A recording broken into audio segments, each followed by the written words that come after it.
Hey, what's up, guys? Tom is back, and this time I'm not discussing fragrances.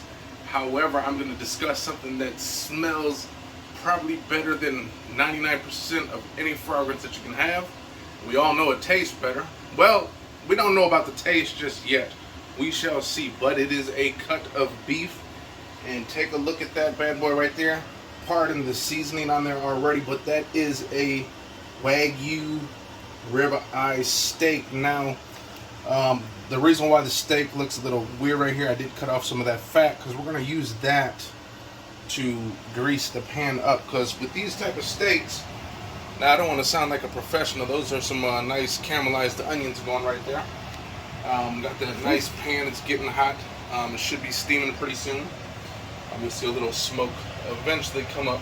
You're going to want it at about a medium-high heat.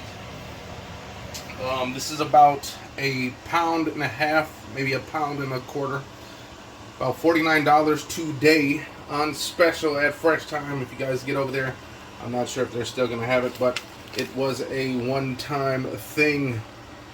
And man, I was never spend that type of money on something, but went to that grocery store, had literally a bag of items, and it came out to almost 70 bucks. So this steak very well better be worth it. Now again, most Wagyu steaks, beefs, is probably most likely American Wagyu, probably not from Japan or anything like that. However, it still does have the same, I'm not sure if it's going to taste the same, but it does have that marbling. If you take a look at the marbling, where most ribeyes you would just see all that red and just slight marbling, there's almost marbling throughout the entirety of the beef. Look at all the white strands right there. That is all fat. You do got one big piece of fat right there, which would probably be really tasty. That's going to be my bite. But there is salt. There's ground pepper on this. I would suggest, especially with a steak like this, you're not going to want to put that big coarse black pepper because sometimes that can burn in a pan. You want to go with a ground pepper. As you can see, it is seasoned pretty good. And again, that steak only looks that way at the edge because I am going to use some of that fat to grease up the pan. So there you go. Look at that steak, man. Look at the marbling on that.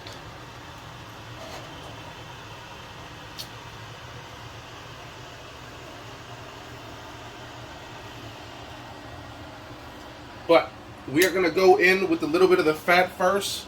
Once I get this in here and then I throw the steak in, we'll pause the video and we'll come back to it. However, this is all I'm using this fat for really is to kind of get, and that's what you want, you guys, that sizzling, that hot pan, okay? You're going to want that. Again, you're just using this fat to grease up the pan. As you can see, once the smoke starts dying down a little bit, you can see there is a lot of grease in that pan right now, see? So that is what we want. That is a hot pan right there. That might be a little bit too hot, to be honest, you guys. But it has done what I wanted it to do. We can take this fat out now.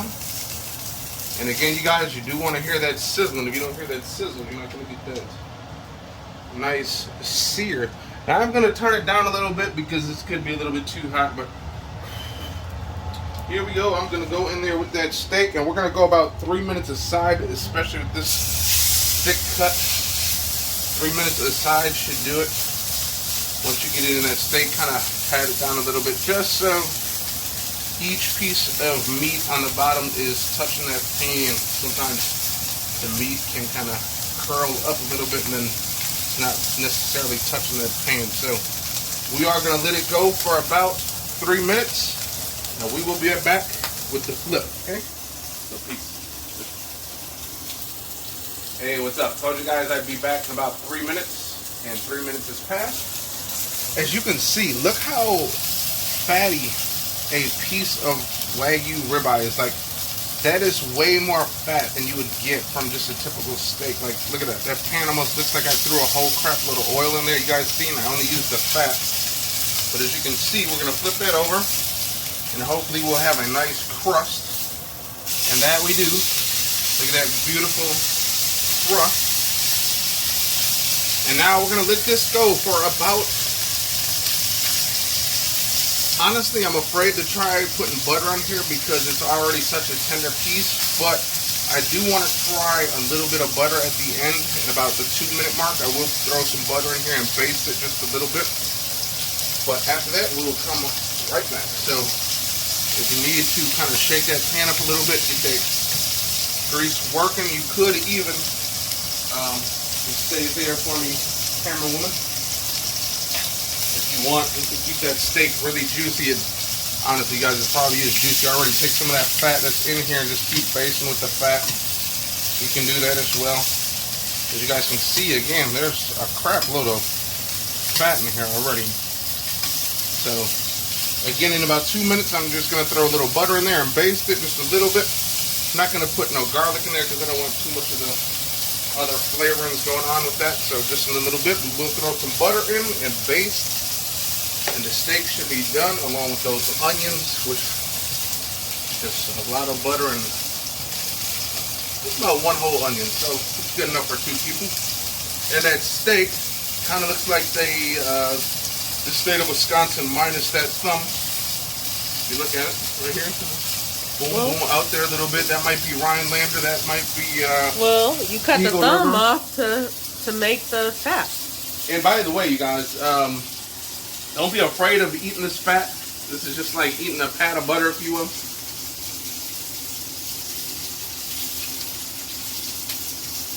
I mean, I didn't even season that part, but it tastes so buttery and rich. And we will get the stuff over here. Now again, with any good cut of meat, once we get it on that cutting board, we are going to let it rest for about a good 6 to 7 minutes.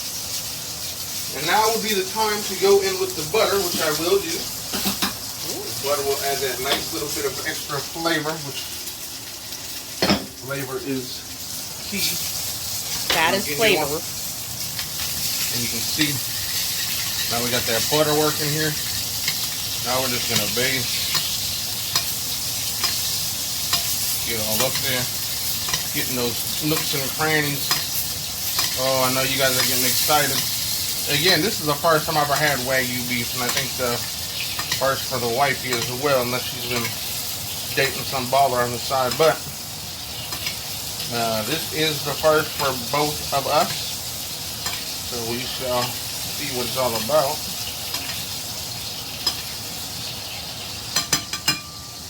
All right, let's put that over to the side. That steak should just be just about done. Yep. There's a nice sear on the other side as well. If you guys take a look, that is a beautiful sear. And you guys could even go one more round with that butter on the opposite side too, just to make sure.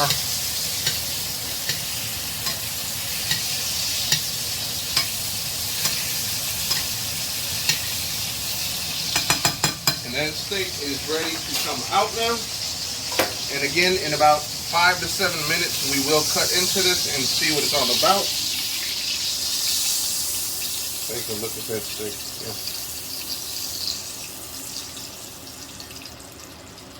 Yeah. And then don't ever waste those juices. I probably should have just put this in foil so the juices could have ran into that foil, but yeah, we'll do it like that. And then boom, you are all set again. We will be back in about 5 minutes. Always cut your stove off. Let's cut that stove off. The other wife yell at you if you leave that stove on, so cut it off. We don't care about the house burning down. We just care about if the wife is yelling at us, so cut it off. How does the wife sound, babe? You didn't cut it off. Let's add a little bit more beef juice to that. Never want to waste those juices, you guys. And we will do eventually we will do a little Salt Bay action on that steak once we get into it, but we will be back in about 4 more minutes. Actually, if you guys want, stay there real quick. We do have a little cocktail that we're going to enjoy with this, okay? Now, with every good steak, if you think about a steak, you think of either a wine or maybe even a classic cocktail, if you will. And if you see, guys, got a frosted martini glasses with those. All you got to do to get those frosted is just put a little bit of water in it, run it around that glass or in the freezer for about 10 minutes. A good classic martini would be very nice with a steak dinner. Makes you feel real elegant. So we're going to go a few ice cubes. Now we're going to go with a classic martini. The martini is actually, a lot of people like vodka, and there's some people that like gin, but the problem with vodka is vodka pretty much tastes almost like rubbing alcohol. There's really no flavor. Gin actually has some kind of spicy, kind of woody flavors to it as well, which that's why people like it a little bit more than the vodka. Okay, so in here I do have, this is going to be for two of us. Okay, so I got 5 ounces of this gin right here, Black Dot. Big shout out to Black Dot over there in Madison, Wisconsin, keeping it local. So we are going to throw that in some ice. Now, actually, I should have poured this in first and added the ice, because sometimes once you pour that liquor on that ice, the ice will start to melt. You start to dilute your drinks. Also in there as well is some couple of dashes of this orange bitter. Orange bitters. You guys didn't know orange bitters actually has alcohol in it. I never knew that. I just thought it was just some weird stuff that you put in there, but actually has 44% alcohol in there, so it's a lot actually. And then one more ingredient you're going to want is some dry vermouth, which is that right there. Is it the dry? Yep, that is extra dry. That is that Martini Rossi. Okay, so we do got all that. And at the end you could have a nice little twist of lemon or lime, your preference. Most people usually like lemon with their martinis, but for this one we are gonna just stick to no fruit. And now with this, you're gonna want to actually stir it, because if you shake it, that ice is just gonna melt extremely fast, and then again, you're just gonna have a watered down drink. So the whole thing is just to get this drink cold enough, and again, the glass is already cold as well, so you don't want to throw this into a warm glass. So, and then now at this point, it's been stirred long enough, usually about 15 to 20 seconds. That was probably about 40 seconds. Now, usually you can go with a Boston strainer is what they call it, but I don't have one of those, so we're going to use this. And we're going to try to equal this out for both of us. Now, again, with this martini too, you could go with a nice, like 3 picked olives in that as well. So finish that off. As you can see, it does have a little bit of coloration there, and that's most likely from that bitters, orange bitters. Orange bitters does kind of have like an orange taste color to it. But the martini glasses are super huge, which I had some smaller ones to make it look more presentable. But that is your gin martini, the traditional martini. And honestly, guys, I was talking all that shit like I knew what I was talking about. And honestly, I've never even had a martini. I just looked this damn recipe up. So forget all that other stuff unless you guys actually want to follow this recipe. So here we go. I'm gonna actually take a sip of it just to see what the hell this drink tastes like. Now, this is pretty much all alcohol. There's nothing about this that says fruitiness or anything. Now, the vermouth actually does have a different taste. It's not just like straight up alcohol. There is like some kind of fruitiness to it. Not much, but let's see what a gin martini tastes like. Never had one actually.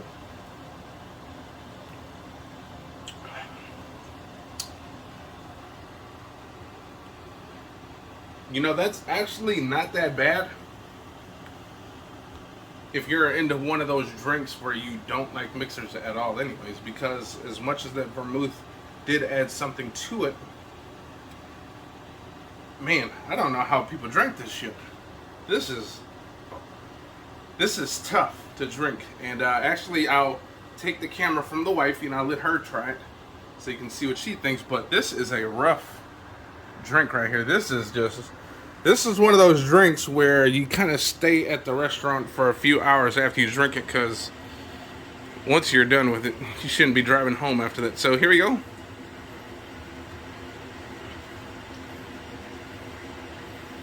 I mean, even though it's like a lot of alcohol in there, which you can get There's still a little bit of flavor in there too. Yeah, it's like it tastes like it has spices. And what would be good too in there, actually, what we could have done, could have either put like an ounce of lemon juice, lime juice, just to kind of sweeten or tarten it up. Maybe a little bit of simple syrup if you just wanted to add a little bit of sweetness to it. It's but not bad though. yeah, it's not bad. I mean, if you can just go to a place and just order shots of something, you can easily drink that. I don't know if I would drink this sweetened though. Like, cause it does taste like a savory drink. I don't know if I would drink it sweetened. Right? Well, I don't think they're meant to be sweet. However, for a dirty martini now, I think that would actually be good. If we actually had a thing of green olives, that would have been good. A big one of this, but I don't think I would drink it sweet. I kind of like it as is. We got some pickles. Would pickles work? Pickle juice would actually work, because really all you want is that brine from the olive juice. Like, you just throw the olives, but you pretty much just want that briny olive juice. That's pretty much what makes it a dirty martini. But there you guys go. And you know what? I've been rambling so long that it's been about 5 minutes. So it's time to cut into that steak. The wifey is going to take that camera from me. And you know what I'm going to do is, because this looks so bad, I'm actually going to pick this steak up real quick. And I'm gonna let these juices off a little bit in this sink, because it just looks too messy. You get the bloopers and all. Yep. Again, there's no editing in here.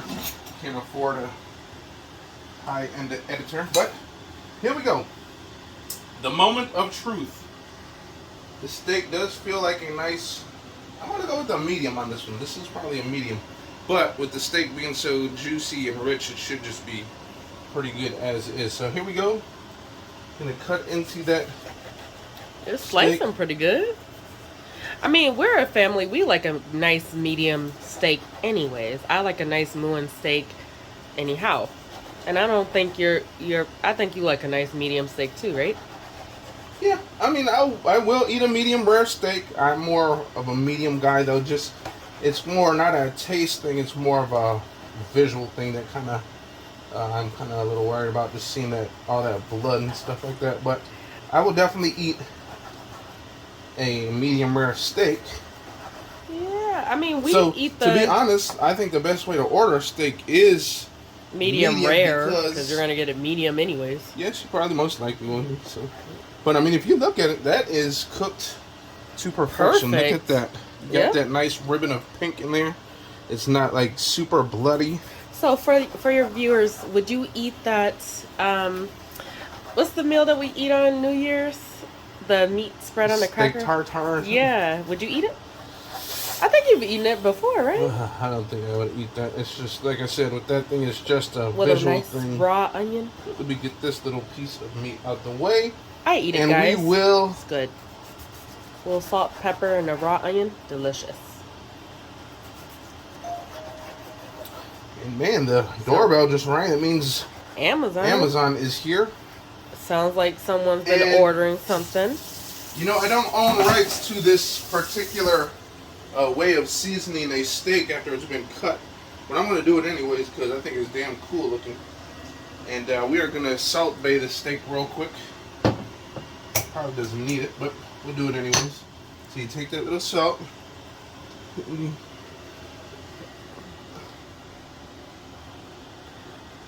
Put the tongue out like Jordan.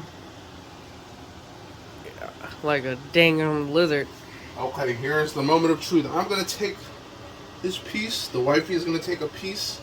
And as you guys can see, again, look at that. Perfectly. I think that is a good...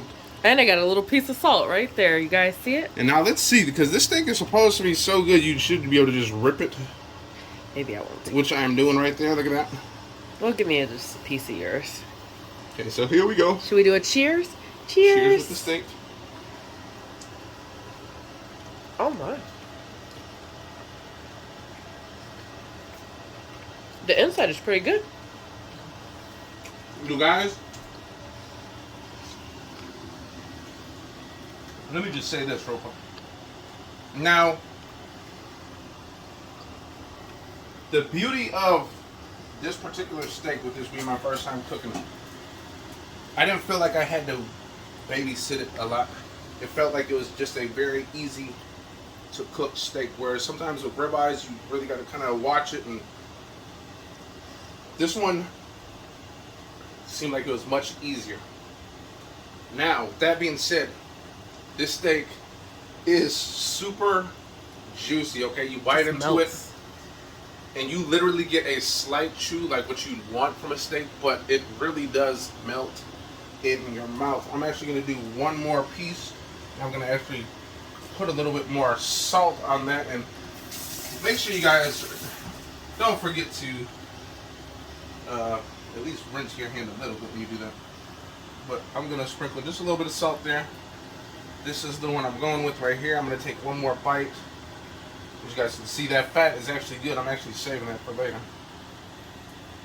Take a look at that, guys. That is one of the best pieces of meat right there. When you got that nice little silky fat right there.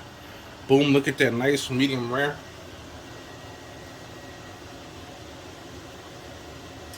That's the thing I would say though.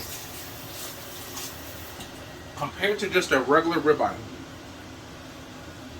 whereas a lot of times with the ribeye, you got to kind of get to that piece that has all that fat. This piece of meat pretty much has that same flavor running throughout the meat, which makes it very, very good. If you guys can get this for cheap, $49, you can't beat that. Go out there and grab it. You only live once. We still got some onions working on over here. But there you guys go. I hope you guys enjoyed watching me cook. You know, I don't just smell fragrances all day or do anything like that. I can cook too, as you can see. Look at that steak. But there you guys go.